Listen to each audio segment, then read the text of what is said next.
మీరు చెప్పండి, పరలోకంలో ఆకలి దప్పులు ఉంటాయా? ఉండవు. ఎందుకంటే బైబిల్ ఆ మాటే ఉంది. బైబిల్ మాట ఎప్పుడు సత్యం. ఆకాశం భూమి గతించిన దేవుని మాటలు.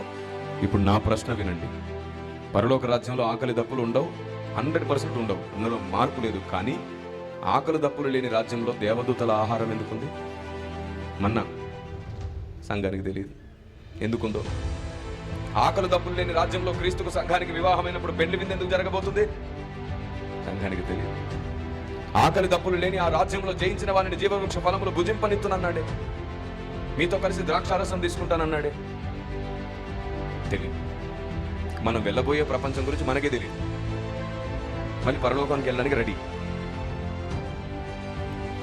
దేవుడు ఏం చేస్తున్నాడో తెలియదు, ఏం చేశాడో తెలియదు, ఏం చేయబోతున్నాడో తెలియదు.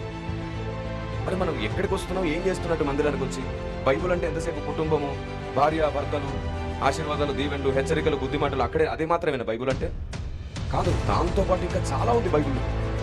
దేవుని మనస్సు ఉంది, దేవుని చట్టం ఉంది, దేవుని న్యాయం ఉంది, దేవుని మర్మం ఉంది, దేవుని హృదయం పరవబడింది బైబిల్ గ్రంథం.